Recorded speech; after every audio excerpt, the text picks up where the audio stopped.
Islamic bank में saving account खुलवाओ और हलाल मुनाफा कमाओ। ये बात किस हद तक सही है? क्या वाकई में जो पैसे आपको इस्लामिक बैंक आपके सेविंग अकाउंट्स के ऊपर दे रहा है वो सूद नहीं है और वो हलाल है? क्योंकि देखा जाए तो दोनों बैंक्स आपको आपके सेविंग अकाउंट्स के ऊपर पैसे देते हैं, कन्वेंशनल बैंक भी और इस्लामिक बैंक भी। बल्कि इस्लामिक बैंक तो आपको थोड़ा कम ही प्रॉफिट देता है as compare to conventional bank, क्योंकि इस्लामिक बैंक यहाँ पे ये क्लेम करता है कि वो इस्लामी उसूलों के मुताबिक आपके पैसों से कारोबार करते हैं और फिर उससे जो प्रॉफिट आता है उसी में से आपको प्रॉफिट देते हैं। लेकिन क्या ये वाकई में इस्लामी उसूलों को फॉलो करते हैं? और बैंक्स खुद कैसे पैसे कमाते हैं? बैंक का बिजनेस मॉडल क्या है? आइए समझने की कोशिश करते हैं कन्वेंशनल बैंकिंग और इस्लामिक बैंकिंग दोनों के बिजनेस मॉडल्स को आज की इस वीडियो में। इस्लामी बैंकों में जो आम अकाउंट होल्डर अपना पैसा जमा करते हैं वो मुजारबत की बुनियाद पर जमा करते हैं। ये जो अल्लाह ताला ने एक बहुत बड़ा मकाम अता फरमाया है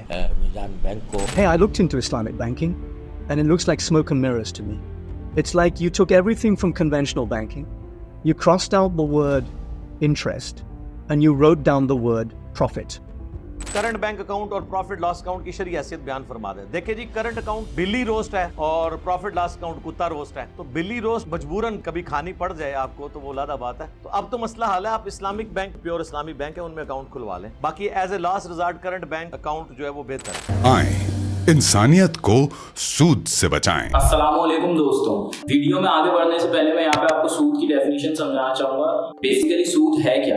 इसको आसानी से इस तरीके से समझ लीजिए कि आप किसी को पैसे देके उन पैसों के ऊपर किराया नहीं ले सकते। मिसाल के तौर पे आप किसी को 5 लाख रुपए देकर उससे हर महीने उस 5 लाख पे 5,000 रुपए नहीं ले सकते। या आप किसी परसेंटेज की फॉर्म में फिक्स कर लें कि भाई 5 लाख रुपए मुझसे लिए तो तुम मुझे इसका 10% दो या 20% दो हर महीने, ये भी नहीं हो सकता। अगर आप ऐसा करते हैं तो ये सूद होगा और ये इस्लाम में हराम है। अब बैंक्स यहाँ पे क्या करते हैं, वो आपको सेविंग अकाउंट्स खोल कर देते हैं कि हमारे पास पैसे रखवाओ और फिर उन सेविंग अकाउंट्स पे वो आपको प्रॉफिट भी देते हैं। लेकिन जरा सोच कर देखो कि बैंक्स यहाँ पर करते क्या है। ऐसा तो होता नहीं है कि बैंक आपके पैसों को एक बड़े से लॉकर में रख देता है और फिर चाबी निकाल के अपने पास रखिए और आपके पैसे सेव है। असल में बैंक्स आपके पैसों का यूज करते हैं लोगों को लोन देने के लिए, और उस लोन पे जो वो इंटरेस्ट रेट चार्ज करते हैं उससे बैंक की कमाई होती है। इसको एक एग्जाम्पल से समझो। ये एक बैंक है और इसमें एक ही डिपॉजिटर है और वो है आप। अब आपने बैंक में 100 रुपए जमा करा है और बैंक ने आपको 4% का इंटरेस्ट रेट दिया। अब यही 100 रुपए बैंक एक दूसरे आदमी को लोन पर दे देगा। मान लो कि दूसरे आदमी को घर खरीदना है या गाड़ी खरीदनी है और बैंक ने उसे 8% का इंटरेस्ट रेट दिया है। तो जब वो दूसरा आदमी बैंक को 108 रुपए वापस करेगा तो बैंक आपको 104 रुपए वापस करेगा और बीच में जो 4 रुपए बचेंगे वो बैंक का प्रॉफिट होगा। लेकिन यहाँ पर एक बड़ा ही इंपॉर्टेंट सवाल है, तब क्या होगा जब बैंक ने वो 100 रुपए दूसरे आदमी को लोन पर दिएगा और उसकी लोन देने की डेट अभी आई नहीं है, लेकिन आपको आपके 100 रुपए अर्जेंटली वापस चाहिए। या मान लो किसी भी वजह से वो दूसरा आदमी लोन नहीं दे पाया।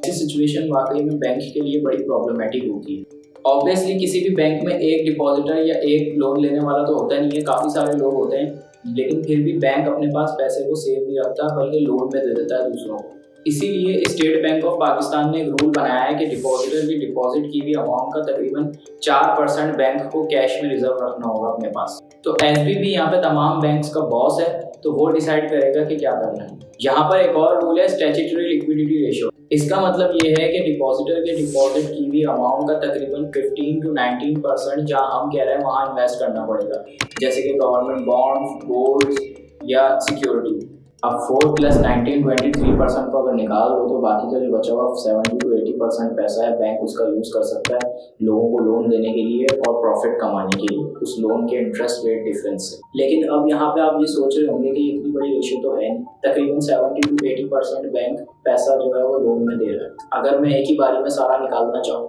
अगर सारे डिपॉजिटर सारा पैसा एक ही बारी में निकालना चाहें तब क्या होगा? बैंक फेल हो जाएगा। तब इस चीज़ को बैंक रन कहा जाता है। लेकिन रियलिस्टिकली ऐसा होता नहीं है, अनलेस लोग कोई न्यूज़ सुन लें और पैनिक में आ जाएं और सारा पैसा निकालने के लिए चले जाएं बैंक से। लेकिन एक चीज़ यहाँ पे ज़रूर है, मान लो कि बैंक ने किसी आदमी को लोन दिया हुआ है और किसी सिचुएशन की वजह से वो लोन वापस नहीं दे पा रहा। इसी तरीके से बहुत सारे लोगों को बैंक ने लोन दिया हुआ और वो लोन नहीं दे पा रहे वापस, तो कई सारे लोन जो है वो बैड लोन बन जाते हैं।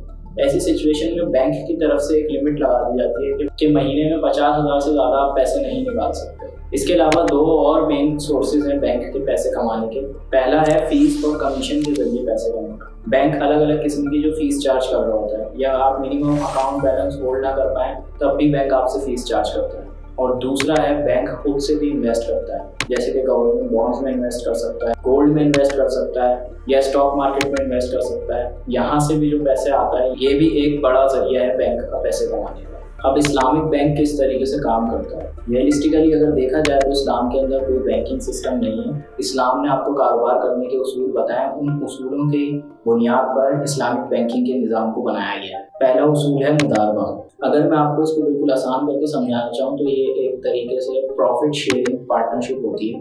इसको आप सिलिंग पार्टनरशिप भी कह सकते हैं। इसमें एक आदमी जो कि पैसे इन्वेस्ट करता है और दूसरे आदमी की सर्विसेज होती हैं। जो आदमी पैसे इन्वेस्ट कर रहा होता है उसे रब्बुल माल कहा जाता है, और जो दूसरा आदमी जिसकी सर्विसेज होती है उसे मुदारिब कहा जाता है। मान लो कि एक आदमी है, उसके पास 10 लाख रुपए है, वो एक दूसरे आदमी के पास जाता है और उससे जाकर मुदारबा करता है। वो दूसरा आदमी किसान है, वो उससे कहता है कि भाई ज़मीन मैं खरीदूंगा और मेहनत आप करोगे, और वो कुछ भी डिसाइड कर लेते हैं कि हम यहाँ पे आलू उगाएंगे, प्याज उगाएंगे, या कुछ भी सब्जी को वहाँ पे उगाएंगे। किसान कहता है ठीक है, और प्रॉफिट उन दोनों में डिसाइड हो जाता है कि भाई आधा आधा हम दोनों प्रॉफिट लेंगे। अब किसान काम पर लग जाता है। पहली दफ़ा जो फसल उगाता है किसान, उसको ले आके जब मार्केट में बेचता है तो वो 50,000 की बिकती है।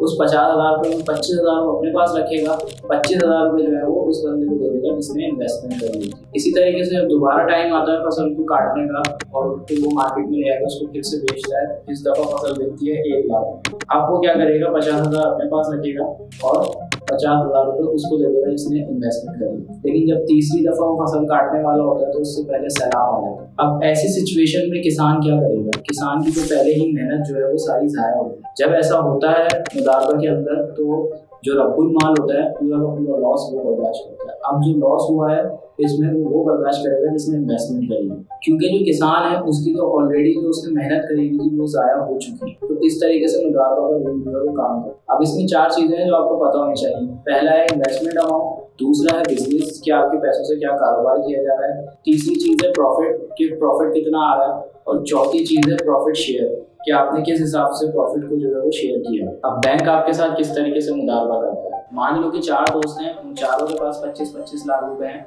वो ये डिसाइड करते हैं कि चलो यार इस्लामिक बैंक से जाकर मुदारबा करते हैं और अपने 25 लाख रुपए को इन्वेस्ट कर देते हैं। अब वो चारों बैंक के पास आते हैं और अपने 25 लाख रुपए बैंक को देते हैं और बैंक के साथ मुदारबा कर लेते हैं। अब बैंक के पास टोटल में है 1 करोड़। अब बैंक क्या करेगा, बैंक उनके 1 करोड़ से जाके एक घर खरीदता है और उस घर से जब रेंट आता है तो उस रेंट को 50-50 में डिवाइड करता है। 50% खुद रखता है और बाकी का 50% उन 4 बंदों में डिवाइड कर देता है। मिसाल के तौर पर बैंक को 1 लाख रुपए उस घर से रेंट आ रहा है, बैंक क्या करेगा 50,000 रुपये अपने पास रखेगा और बाकी के जो 50,000 रुपये हैं उनको उन 4 बंदों में डिवाइड कर देगा। तो अगर आप यहाँ पर मेरा मशवरा माने तो मैं आपको यही कहूँगा कि आप बैंक के साथ मुदारबा ना करें। मान लो कि वो प्रॉफिट आपको सही भी दे रहे हैं, वो प्रॉफिट आपको जायज़ दे रहे हैं, वो हलाल है, वो सूद वाली कैटेगरी में फॉल नहीं करता प्रॉफिट, लेकिन फिर भी वो आपको इतना कम रिटर्न दे रहे हैं कि आपका पैसा जो है वो इन्फ्लेशन का मुकाबला नहीं कर सकता। दूसरी चीज़ यहाँ पर ये है कि अगर आप मिज़ान बैंक की वेबसाइट पे जाएं तो उन्होंने साफ वहाँ पे अपनी पॉलिसीज में क्लियर लिखा हुआ है कि हमसे कस्टमर नहीं पूछ सकता हम उसके पैसे के साथ क्या कर रहे हैं, कहाँ इन्वेस्ट कर रहे हैं, प्रॉफिट लॉस के बारे में कुछ डिस्कस नहीं कर सकता। कस्टमर को इजाज़त नहीं है कि वो हमसे इस हवाले से बात करें। दूसरी चीज़ ये है कि वो महीने के शुरू के 3 दिनों में ही आपको बता देते हैं कि भाई इतने पैसे जिसने इन्वेस्ट किए हैं उसको इस हिसाब से इतना % रिटर्न दिया जाए।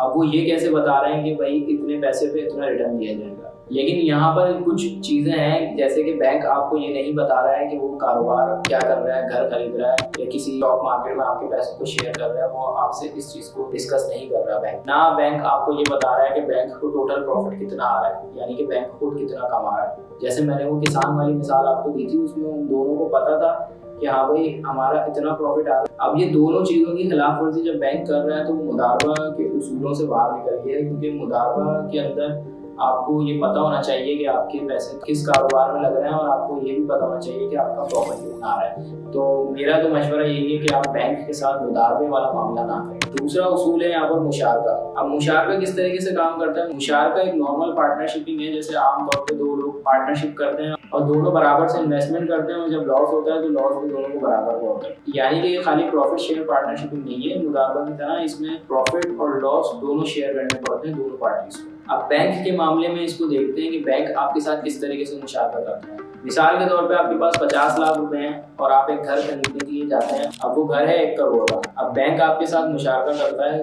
अब अगर आप इस्लामिक बैंक के पास जाते हैं लोन लेने के लिए तो इस्लामिक बैंक वाले आपको पर्सनल लोन नहीं देंगे। आप बैंक के पास जाते हैं, कहते हैं मुझे 50 लाख रुपए दो, बैंक आपको कहेगा कि भाई हम पर्सनल लोन नहीं देते। अब इस्लामिक बैंक आपके साथ क्या करेगा, वो ये कहेगा कि भाई आप हमसे लोन लेने की बजाय जो अपने 50 लाख रुपए हैं वो भी हमें दो, हम जाके उस 1 करोड़ का घर खरीदते हैं और फिर वो घर आप हमसे इंस्टॉलमेंट पे ले लो और जो आपने 50 लाख रुपए दिए वो आपकी डाउन पेमेंट होगी। इस तरीके से जो आपके बाकी के बचे हुए 50 लाख रुपए हैं वो आप बैंक को इंस्टॉलमेंट में पे करते हो। अब बैंक यहाँ पे आपके घर के साथ करेगा क्या कि बैंक आपके घर को 50 यूनिट में डिवाइड कर देगा और आपने हर महीने 1 यूनिट खरीदी, यानी 50% का मालिक बैंक है और 50% के मालिक आप हो गए। लेकिन बैंक की कोई इन्वॉल्वमेंट नहीं है आपके घर के अंदर, ना बैंक आपके घर को यूज कर रहे हैं, घर में पूरा आप रह रहे हो, लेकिन बैंक आपके घर का 50% का मालिक है। अब आप हर महीने 1 यूनिट खरीदोगे, पहले महीने आपने जाके बैंक को एक इंस्टॉलमेंट पे करी और अपने घर का 1 यूनिट खरीदा और आप अब हो गए 51% के मालिक और बैंक है 49% का।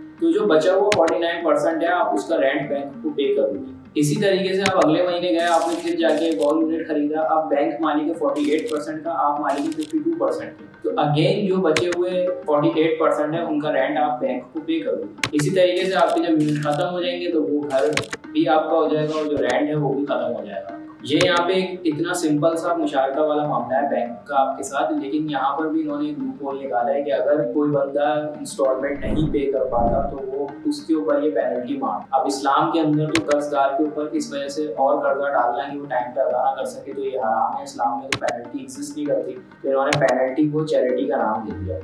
अब चैरिटी भी अगर ये ले रहे हैं तो वो भी आपने इन्हीं को देनी है, बैंक में ही देनी है चैरिटी, आप जाके खुद से नहीं दे सकते किसी भी इदारे को चैरिटी। तो इस चीज को सही करने के लिए बैंक कम से कम इतना कर सकता है कि बैंक एक चैरिटी फॉर्म बनाए, उसमें हर पाकिस्तान के चैरिटी के इदारे का नाम हो, आप उसमें अपनी मर्जी से टिक कर सकें कि भाई हाँ मैं इस चैरिटी में जो है अपनी चैरिटी देना चाहते हैं। वो भी इस वजह से क्योंकि बैंक ने ये अपनी तरफ से एक शर्त रखती है, हालांकि ये मुशारके के अंदर एग्जिस्ट नहीं करती, लेकिन वो ये कहते हैं कि हम ये इसलिए करते हैं ताकि कस्टमर टाइम पे जो है वो हमें पेमेंट करे, वरना तो वो हमें पेमेंट ही नहीं करेगा। ठीक है, आपने अपनी सेफ्टी साइड के लिए एक चीज इस तरह की रख भी ली है अगर, तो आप एटलीस्ट उस कस्टमर को इतना इख्तियार तो दो कि वो अपनी मर्जी से चैरिटी जो है वो पे कर सके अपनी मर्जी के इदारे। तो मुशारके वाले मामले में मैं आपको यही कहूंगा कि अगर आपको अपने ऊपर इतना भरोसा है कि आप पेनल्टी की नौबत नहीं आने दे सकते हैं, यानी कि चैरिटी जो उन्होंने रखी, तो आप बैंक के साथ मुशावरा कर सकते हैं। मुशावरा करने में कोई हर्ज नहीं है, ये बिल्कुल सही तरीका है जिस तरीके से बैंक काम कर रहा है। आप बैंक के साथ मुशावरे पे घर खरीदने या गाड़ी खरीदने, कोशिश आपने पूरी ये करनी है कि जो चैरिटी की फॉर्म में आपको पेनल्टी डालना है ये आपने आने नहीं देनी और फिर आप मुशावरा करें बैंक के साथ, तो ये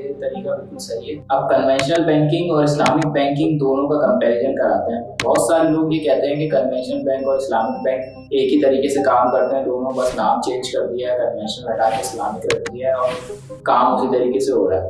तो ऐसा बिल्कुल नहीं है, ये बहुत बड़ी ज्यादती है कि आप दोनों को बिल्कुल मिक्स कर दें और कंपैरिजन कराएं कि दोनों एक ही तरीके से काम कर रहे हैं। दोनों एक ही तरीके से काम नहीं कर रहे हैं, बहुत डिफरेंस है दोनों के काम करने में। अब इसको एक एग्जाम्पल से समझते हैं। 2 लोगों को एज्यूम करते हैं, एक है अली और एक है अहमद। अब इन दोनों के पास है 50-50 लाख रुपए। अब इन दोनों को जाके घर खरीदना और घर है 1 करोड़ का। अली जाता है इस्लामिक बैंक में और अहमद जाता है कन्वेंशनल बैंक लोन लेने के लिए। अब जब अली इस्लामिक बैंक में जाएगा लोन लेने के लिए तो इस्लामिक बैंक वाले अली से बोलेंगे भाई हम आपको पर्सनल लोन नहीं देंगे, आप ऐसा करो कि आपके पास जो 50 लाख रुपए है ना आप वो हमें दो और हमारे साथ मुशावरा कर लो, हम आपके लिए वो घर खरीदेंगे जाके और 50 लाख रुपए जो है वो आपके घर की डाउन पेमेंट हो जाएगी, बाकी के 50 लाख रुपए आप हमें इंस्टॉलमेंट पे पे कर देना। अब वो इंस्टॉलमेंट पे जब पे करता है तो 65 लाख रुपए हम एज्यूम कर लेते हैं ऑलमोस्ट बनते हैं देने के लिए। इसी तरीके से अहमद जब जाता है कन्वेंशनल बैंक में लोन लेने के लिए तो अहमद को कन्वेंशनल बैंक वाले कहते हैं ये लो 50 लाख रुपए 30% इंटरेस्ट रेट के साथ, इसको भी 65 लाख रुपए भरने। अब आप यहाँ पे सोच रहे होंगे कि अली को और अहमद को जब दोनों को 65 लाख रुपए भरने हैं तो ये तो सेम ही अलग कैसे हो सकता है। हाँ, अगर दोनों प्रॉपर तरीके से अपनी इंस्टॉलमेंट को पे करते हैं और कोई इनके साथ मुश्किलात नहीं आती और अपनी इंस्टॉलमेंट पे कर देते हैं तब तो दोनों सेम है। लेकिन दूसरी कंडीशन को इमेजिन करोगे यहाँ पे, मान लो कि दोनों इंस्टॉलमेंट नहीं पे कर पा रहे, हालात खराब हो गए दोनों के, अली के भी और अहमद के भी, और प्रॉपर्टी की वैल्यू भी डाउन हो गई है। अब 1-1 करोड़ के घर नहीं है, वो 80-80 लाख रुपए के घर रह गए वो। अब ना अली पेमेंट कर सकता है ना अहमद पेमेंट कर सकता है, इंस्टॉलमेंट नहीं कर सकते। अब अली जाएगा इस्लामिक बैंक में, अब जाके बोलेगा कि भाई मैं पेमेंट ही नहीं दे सकता, मेरे पास पैसे नहीं है, मैं नहीं भर सकता। इस्लामिक बैंक वाले उसको कहेंगे कि भाई ठीक है आप थोड़ा सा टाइम ले लो, आप बाद में पेमेंट कर देना। लेकिन अली कहता है नहीं, मैं पेमेंट ही नहीं कर सकता, मेरे पास पैसे नहीं है। इस्लामिक बैंक वाले क्या करेंगे, उसके घर को बेचेंगे, 80 लाख का घर बिकेगा, 80 लाख में से 40 लाख रुपए इस्लामिक बैंक वाले रखेंगे और 40 लाख रुपए अली को रिटर्न कर देंगे। क्यों? क्योंकि उन्होंने उसके साथ मुशारका किया हुआ था और मुशारके की फॉर्म में दोनों पार्टीज को जो है वो नुकसान भी उठाना पड़ता है और जब फायदा होता है तो फायदा भी दोनों पार्टीज को होता है। लेकिन अगर आप अहमद का केस देखें, अहमद के साथ क्या होगा, अहमद जब जाएगा कन्वेंशनल बैंक में कि भाई मैं पेमेंट नहीं कर सकता, तो कन्वेंशनल बैंक वाले उसको बोलेंगे तो दूसरा तो कोई रास्ता नहीं, पैसे तो आपको भरने पड़ेंगे, आपने लोन लिया हुआ, आपको पेमेंट तो करनी पड़ेगी। अब अहमद बहुत ज्यादा परेशान है कि यार मैं पैसे कहाँ से भरूं। अब जो वो इंस्टॉलमेंट है उसको डिले करता है और डिले करने के साथ साथ उसके ऊपर पेनल्टीज जो है चार्ज होती रहती हैं। उसके 65 लाख जो है वो 70 लाख पे पहुंच गया, उसके ऊपर 5 लाख की पेनल्टीज है। अब अहमद भी तंग आके बोलता है यार मैं घर बेचता हूँ, इनको जो पैसे देता हूँ। अब अहमद भी 80 लाख रुपए का घर बेचता है अपना और कन्वेंशनल बैंक वालों की पूरी पेमेंट कर देता है 70 लाख रुपए। तो यहाँ अली के पास बचते हैं 40 लाख और अहमद के पास बचते हैं 10 लाख। तो कन्वेंशनल बैंक वाले अपना जो दी हुई अमाउंट होती है ओरिजिनल, वो तो क्या अपना जो ऊपर का उनका इंटरेस्ट होता है वो भी नहीं छोड़ते आपके ऊपर। जो सूद वो ले रहे होते हैं वो सूद भी आपसे पूरा लेते हैं और सूद के ऊपर जो पेनल्टीज मजीद सूद उन्होंने डाला होता है वो भी वो पूरा लेते हैं आपसे, वो कुछ भी नहीं छोड़ते आपके ऊपर। लेकिन यहाँ इस्लामिक बैंक में क्या हुआ, क्योंकि उन्होंने मुशारका किया हुआ था उसके साथ, तो बैंक ने भी नुकसान उठाया घर कम बिकने की वजह से और अली ने भी नुकसान उठाया। तो आपको इस चीज से दोनों का कंपैरिजन समझ में आ गया होगा कि दोनों एक ही तरीके से काम नहीं कर रहे हैं, दोनों में बहुत ज्यादा डिफरेंस है। मैंने अपनी पूरी कोशिश करी आपको इस वीडियो के अंदर दोनों बैंक के बिजनेस मॉडल समझाने की। उम्मीद करता हूँ कि आपको सारी चीजें समझ में आ गई होंगी। अगर कुछ आपको सवालात हैं अपने तो आप कमेंट्स में लिख सकते हैं। अब अगर मैंने इस वीडियो में कहीं गलती करी हो तो वो भी आप मेरी सलाह कर सकते कमेंट करके। बाकी अल्लाह ताला हमें सूद जैसे बड़े गुनाह से महफूज रखे, आमीन। अगर वीडियो पसंद आई है तो वीडियो को लाइक करें और शेयर करें। मैं किसी भी वीडियो में लाइक और शेयर करने को नहीं कहता, लेकिन ये वाली वीडियो में आपसे ज़रूर कहूँगा कि आप इस वीडियो को शेयर करें। जज़ाकल्लाह भाई।